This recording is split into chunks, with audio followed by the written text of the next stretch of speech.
मदन मोहन मालवीय जी ने जब बनारस हिंदू यूनिवर्सिटी की स्थापना की थी तो विचार ये था कि एक ऐसी जगह हो जहां से युवा शक्ति बाहर निकले, जो देश को एक दिशा और दशा दे सके, जो देश को ये निर्धारित करता दिखाई दे कि देश कैसे आगे बढ़ सकता है। बनारस हिंदू विश्वविद्यालय ने कई प्रख्यात नाम हिंदुस्तान को दिए हैं। बीएचयू में पढ़ना अपने आप में एक गर्व की बात है। बीएचयू में आज हम मौजूद हैं सिर्फ ये समझने के लिए कि आज हमारे देश का युवा क्या सोचता है। एक ऐसा देश जिसके पास 35 करोड़ लोग ऐसे हैं जिनकी आयु 18 से 40 के बीच में है। ये युवा शक्ति है हमारे देश की, और आज युवा शक्ति के बीच हम मौजूद हैं ये समझने के लिए कि क्या 21वीं सदी का भारत अपनी युवा शक्ति का बेहतरीन इस्तेमाल कर पा रहा है। क्या ये भारत युवाओं का भारत है। शुरुआत में आपसे करूँ, बीएचयू में पढ़ना अपने आप में एक गर्व की बात है, कम से कम हम सब तो यही मानते हैं। बिल्कुल बिल्कुल सर है। आज यहाँ जब आप लोग बैठकर बातचीत करते हैं, चिंतन करते हैं, तो क्या बातें प्रमुखता होती हैं? जो पब्लिक डिस्कोर्स की बात करेंगे स्टूडेंट्स की, वो अब काफ़ी बदल चुका है। जब मैं यहाँ पे एमएससी में था तब जो डेवलपमेंट देखते थे, तब शायद हम टेबल पर बैठकर नोबेल लॉरिएट्स डिस्कस किया करते थे कि किसको मिलना चाहिए इस बार के काम पे जी। और अब जो ये डिस्कोर्स आ गया है ये बहुत ज़्यादा मुड़ गया है। शायद वो चुनाव के चलते या किसी पर्टिकुलर आइडियोलॉजी के बहुत ज़्यादा फ्लरिश होने से ये इस समय राइट वर्सेस लेफ्ट का एक ऑपरेशन का गेम चल रहा है। क्या बोलना चाहिए, क्या पहनना चाहिए, कितना बोलना चाहिए। अभिव्यक्ति की आज़ादी आज क्या ये सबसे बड़ा चर्चा का विषय बन गया है? क्या यही आज आपके हिसाब से आज सबसे बड़ी बात है? बिल्कुल बिल्कुल, अभिव्यक्ति की आज़ादी बीएचयू में बहुत बड़ा सवाल है, क्योंकि बीएचयू में पिछले जो है 1996 से यहाँ पे छात्र संघ का चुनाव बंद है, और उसके बाद से जो है यहाँ पे किसी भी तरीके के धरना प्रदर्शनों में अंदर पे धरना प्रदर्शन करने पे बैन है, जिसमें कि अगर कोई छात्र करता है तो उसको सो कॉल्ड नोटिस दे दिया जाता है और उसको यहाँ से निकाल दिया जाता है। यानी आप खुद अपने आप को ऑर्गेनाइज नहीं? जी, हम यहाँ पे अपने आप को ऑर्गेनाइज नहीं कर सकते। महिला शक्ति को लेकर बार बार चर्चाएं होती हैं, और इस देश में तो खास करके आप लोग आपस में क्या बात कर पाती हैं? कुछ बात होती है या शायद बात करने पर भी ताला है? नहीं, हम लोग खुद में तो बात कर सकते हैं, लेकिन अपनी बातों को बाहर एक्सप्रेस करना बहुत बड़ी बात हो जाती है हमारे लिए। छोटी छोटी चीज़ों के लिए हमें लड़ना पड़ता है कि अदर फैकल्टी में ये चीज़ें हमारे पास क्यों नहीं है। इवन वाटर कूलर की प्रॉब्लम को लेके ले लीजिए आप, एंटी धरना फॉर्म हमसे साइन करवाया जाता है। एंटी धर्मा फॉर्म? हाँ। ये क्या चीज है? ये हम आप आने के बाद यहाँ पे धरना नहीं दे सकते, अगर दिया गया तो हमें कॉलेज से निकाल दिया जाएगा। एमबी के पार्ट हो तो आप किसी भी धरना प्रदर्शन में पार्टिसिपेट नहीं कर सकते, ये हमसे पहले ही साइन करवा लिया जाता है। यानी कि आप अपनी हक की आवाज नहीं उठा सकते। ऐसा क्यों है? मैं आपसे समझना चाहता हूँ कि आखिरकार यहाँ प्रशासन को किस बात का डर लगता है? आप लोग क्या कर देंगे? बवाल मचाएंगे क्या? हो सकता है इनको पहले से ही मालूम होगा कि कुछ ना कुछ आगे जब ये लोग पढ़ना चालू करेंगे, जब रहेंगे तो ऐसी प्रॉब्लम्स आएंगी जिनसे ये अपना हक मांगेंगी। तो बस इनको वही डर है कि बाद में ये हक अपना मांगे, इससे अच्छा पहले इनकी आवाज़ दबा दी जाए। मैं एक चीज़ और जानना चाहता हूँ, बड़ी सुर्खियाँ ये भी चल रही हैं कि पाबंदियाँ हैं खास करके हॉस्टल्स में अलग तरीके की, जो कि बॉयज़ हॉस्टल में नहीं है, गर्ल्स हॉस्टल में। क्या ये वास्तविकता है बीएचयू में? हाँ, कुछ तो डिस्क्रिमिनेशन होता है हमारे साथ। जैसे हमारी टाइमिंग अलग है बॉयज़ हॉस्टल से। हमारे से एंटी धरना फॉर्म भरवाया जाता है, जो शायद लड़कों से नहीं भरवाया जाता है। आप लोग से एंटी धरना फॉर्म नहीं भरवाया जाता? मैं 3 कोर्सेज में एडमिशन ले चुका हूँ और मुझसे अब तक कोई ऐसा फॉर्म नहीं भरवाया गया जिसमें मुझे प्रोटेस्ट करने से रोका जाए। हाँ, करते वक्त भले उठा के बाहर कर दिया जाए, लेकिन ऐसा कोई फॉर्म नहीं भरवाया गया। मैंने बाहर जाने का तजर्बा अच्छा है आपका। कर्मचारियों के साथ फॉर्म बोला जाती है, एंटी धरना नहीं, एंटी रैंकिंग की भराई जाती है। चलिए, वो तो खैर अच्छी बात है। अगर इसी इशू को मैं थोड़ा सा और बड़ा लेकर चलूं, दिल्ली विश्वविद्यालय में जो आजकल हो रहा है उसके बारे में आप लोग को जानकारी होगी।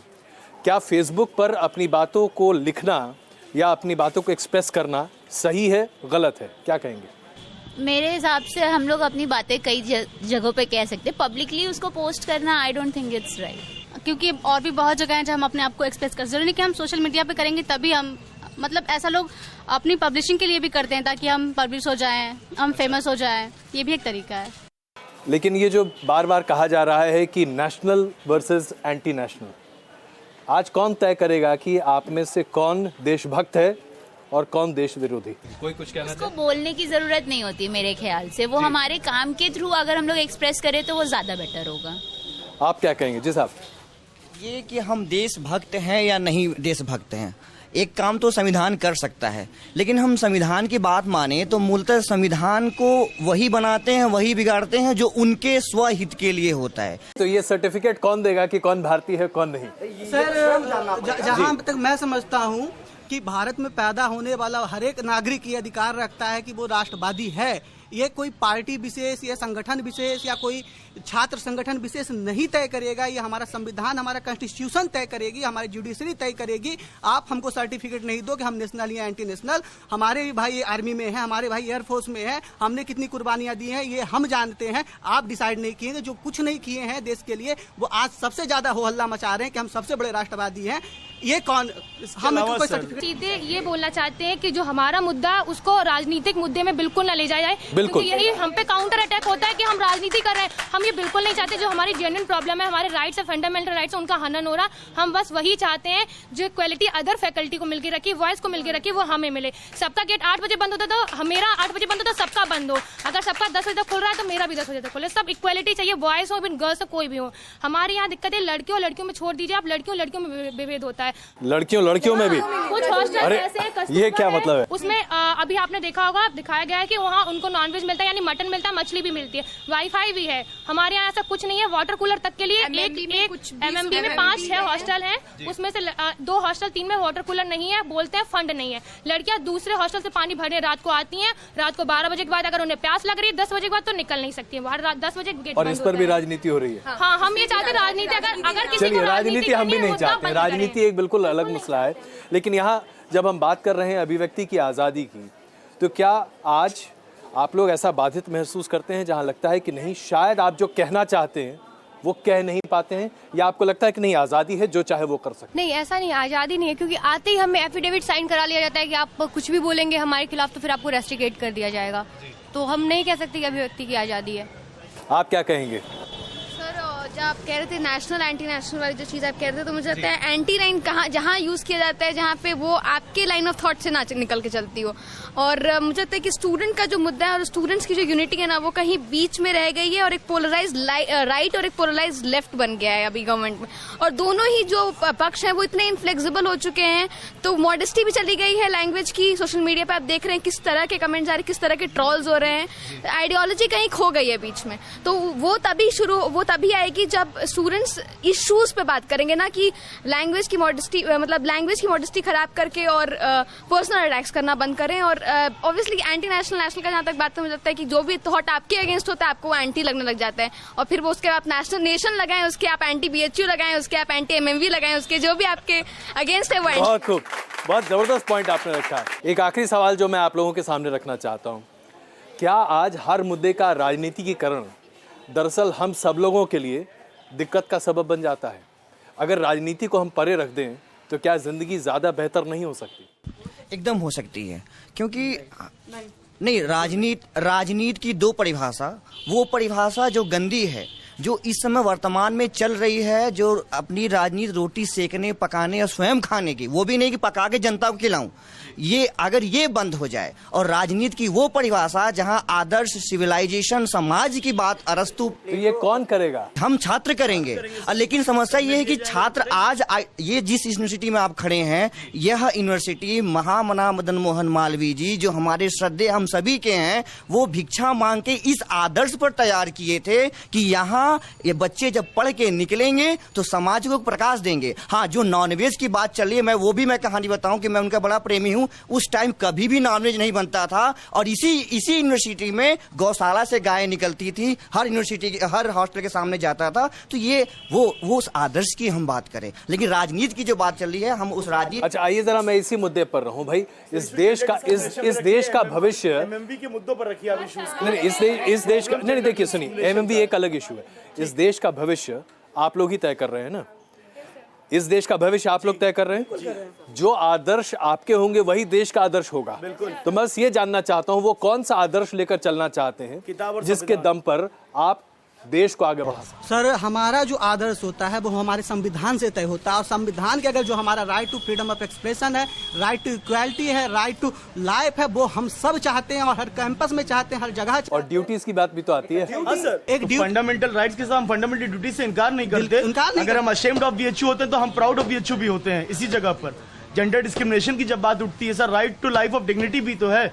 कहाँ से नॉनवेज खाना जो है किसी की लाइफ को डिग्निफाइड और नॉन डिग्निफाइड चेंज करके क्लासिफाइड कर देगा? क्यों इन्हें अधिकार नहीं है? राइट टू एक्सप्रेशन पे जो अभी बात चल रही है, राइट टू एक्सप्रेशन का मतलब सिर्फ 19(1) ये लोग जानते हैं। वहाँ की हम अभिव्यक्ति की स्वतंत्रता है सबको इस देश में, लेकिन उस पर कुछ सर्टेन रिस्ट्रिक्शन है, हम उसकी भी बात करें। 19(1)(g) 19(1)(2) सर्टेन रिस्ट्रिक्शन है। 19(1) के लिए जी है, एच के लिए, बाकी सबके लिए अलग अलग आगे रिस्ट्रिक्शंस है। हम उस रिस्ट्रिक्शन की जब बात करते हैं तो जो 19(2) में 8 रिस्ट्रिक्शंस दिए गए हैं, उसमें राष्ट्र की एकता और अखंडता भी जुड़ा हुआ है। मुद्दा सिर्फ हम ये बनाना चाहते थे कि आखिरकार आज हमारे नौजवान क्या संदेश लेकर दुनिया में जा रहे हैं, क्या वो आदर्श है जिनके साथ वो अपने जीवन यापन के लिए आगे बढ़ना चाहते हैं। डिस्क्रिमिनेशन, अभिव्यक्ति की आज़ादी, कुछ एक मुद्दे हैं जिस पर अलग अलग मत हैं। जाहिर सी बात है, छात्रों का मत है और इस पर कोई विवाद नहीं किया जा सकता। आप सबका बहुत धन्यवाद इस चर्चा में शामिल होने के लिए। Thank you.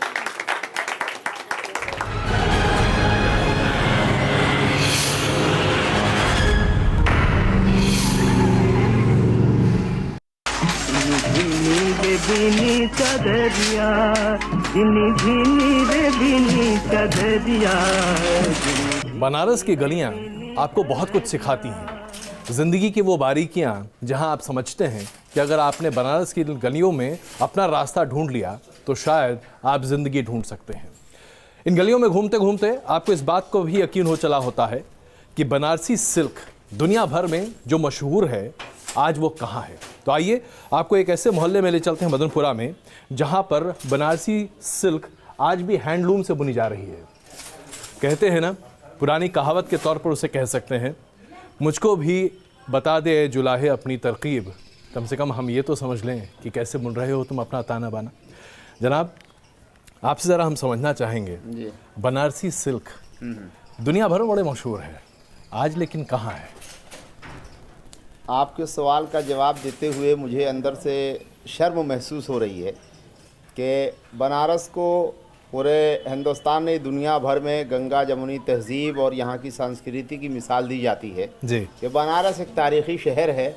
दुनिया भर से पर्यटक और मुसाफिर यहाँ आते हैं दर्शन करने के लिए जी। लेकिन यहाँ जो सैकड़ों नहीं बल्कि हज़ारों साल की जो कला थी, आज वो बिल्कुल करीब करीब मर चुकी है। थी यानी कि आप मान रहे हैं हाँ। कि हथकरघा, हैंडलूम ख़त्म हो चुका है। हाँ, बिल्कुल खत्म के बराबर है। यहाँ की का जो हुनर है जी, जिसको के पुरातत्व विभाग के हिसाब से इसको हम तो देख रहे हैं कि कुछ दिनों में ये म्यूजियम में चला जाएगा। जो स्थिति चल रही है, यहाँ लोग रोटी खाने के बगैर मर रहे हैं। बड़ा अफसोसजनक होगा। इतना जबरदस्त काम ये बनारस की कला, दुनिया भर में बनारसी साड़ियाँ मशहूर है, लेकिन आज ये 1 महीने मेहनत करने के बाद इनको गेहूं, चावल, दाल भर पैसा नहीं मिल पाता। उसमें मसाला और तेल नमक कहाँ से लाएं बेचारे।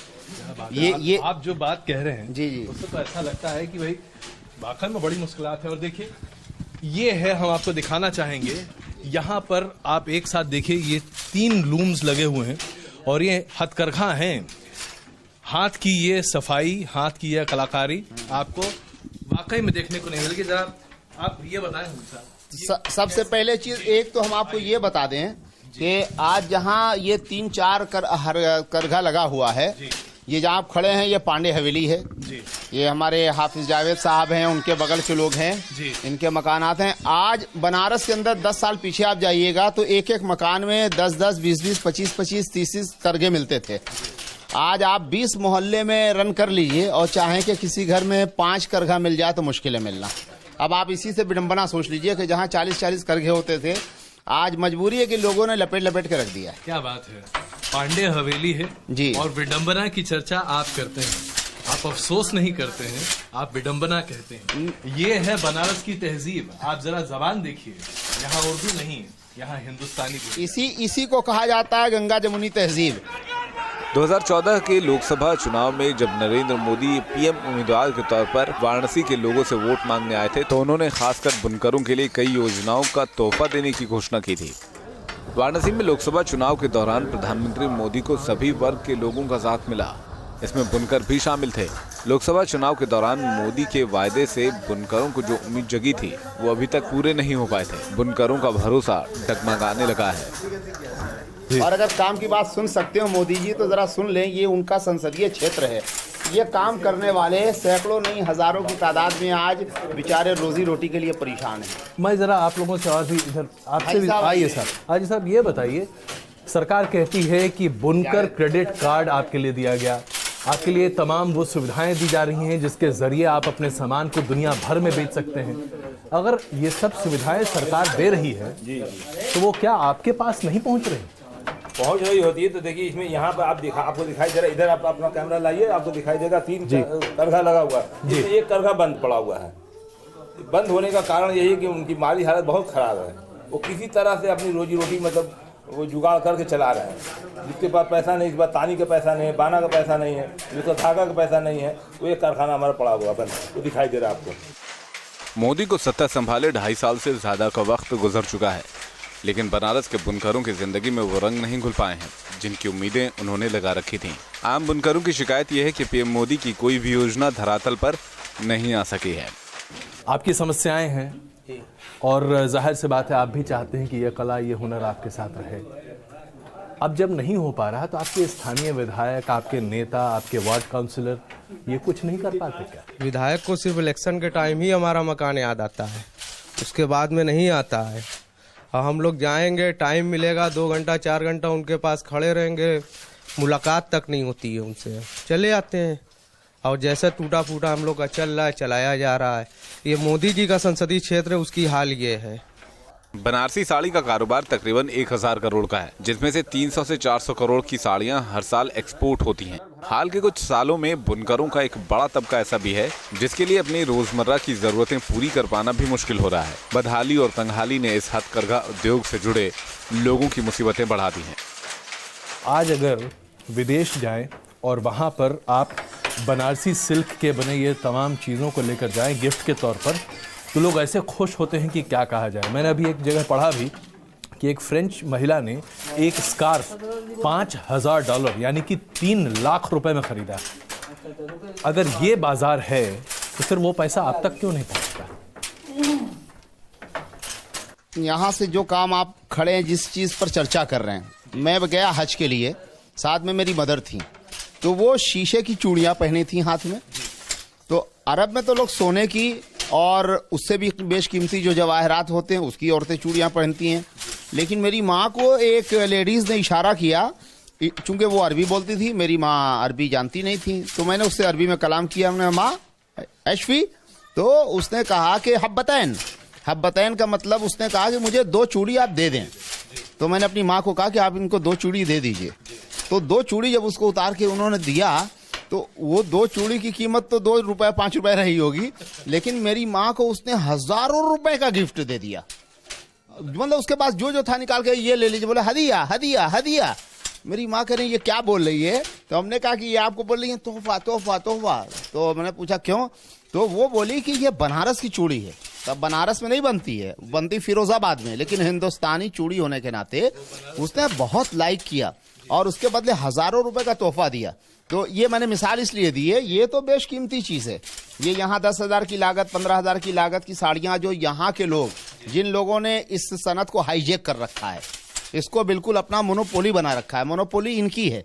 अगर ये काम ना करें जो आपके सामने दिख रहे हैं तो वो रगड़ के मर जाएं।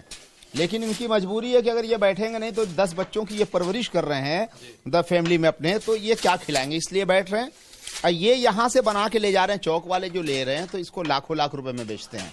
यानी ये 5,000 एक महीना काम करने के बाद कमाते हैं, वो सिर्फ अपना 15-20 हजार इन्वेस्ट करता है तो कम से कम 80,000 75,000 एक साड़ी में कमाता है। क्या बात है, मतलब ये मार्जिन है जी। और इस तरह से लोग ठगे जा रहे हैं। हाँ, ठगे जा रहे हैं ये लोग। अब इस ठगी पर कोई लगाम कसने वाला नहीं है। Ladies and gentlemen, the Honorable Prime Minister of India, Mr. Narendra Modi. Modi ji ने मेक इन इंडिया और स्किल्ड इंडिया का जो नारा दिया था, उससे बुनकरों की जिंदगी में बड़े बदलाव आने चाहिए थे, मगर बनारस के हथकरघा उद्योग की चाल जस की तस है। लोग बेहद निराश हैं। कितने साल से कर रहे हैं आप ये तो हम लोग का पुराना काम है, बचपन का, बहुत जमाने से कर रहे हैं। कितनी कमाई हो जाती है? अरे कमाई तो ये काम करे के ऊपर है, मजदूरी तो उतनी मिल नहीं रही है, मेहनत ज्यादा पड़ रही है, और तो इसकी मजदूरी तो कुछ ना कुछ तो बढ़ना चाहिए। आप जब अपने आसपास में अपने तमाम लोगों से बातचीत करते हैं, आपको अफसोस होता है कि भाई पावर लूम नहीं है? अगर ये होता तो शायद बहुत बेहतर होता आपके लिए। देखो, ये जो आदमी जो काम कर रहा है हम उसके लिए क्या बोले। हम ये कर रहे हैं तो हम ये अपना देखेंगे, वो पावरलूम कर रहे हैं तो वो पावरलूम देखेंगे। और जब आप अपने नेताओं को चुनने जाते हैं, चुनाव का यह मौसम है, आपको लगता है कि आप दरअसल उनको ही चुन पा रहे हैं जो आपकी सुनते हैं? ये तो हम ऐसे कैसे बताएंगे, टाइम पर जो आएगा वही बताएंगे। सही है, बहुत खूब। इसी के बुनकरों को पीएम मोदी ने प्रधानमंत्री बनने से पहले मशहूर बनारसी साड़ी को अंतर्राष्ट्रीय पहचान दिलाने का वायदा किया था, मगर विकास की गाड़ी आगे बढ़ती उससे पहले ही शमशान और कब्रिस्तान जैसे जुमलों ने मानो उसे डीरेल कर दिया है। क्या आप लोग एक्चुअली मानते हैं कि ये सब चुनाव के पहले का शगल है, चुनाव खत्म और उसके बाद हिंदू मुसलमान फिर वही? देखिए, यहाँ पर बनारस में खासकर एक बड़ी अच्छाई ये है कि जिस गिलास में मुस्लिम चाय पीते हैं उसी में हिंदू पीते हैं। तो ये है बनारस, और ये है बनारस की गलियां, जहां आप सिर्फ ये समझ पाते हैं कि यहाँ की गंगा जमनी तहजीब ये बताती है कि आप यहाँ सब कुछ कर सकते हैं, सब कुछ संभव है, देश है और देश से बड़ा कुछ भी नहीं है, लेकिन बस देश को चलाने वालों से उम्मीदें कुछ ज़्यादा हैं, हकीकत बस एक अफसाना है।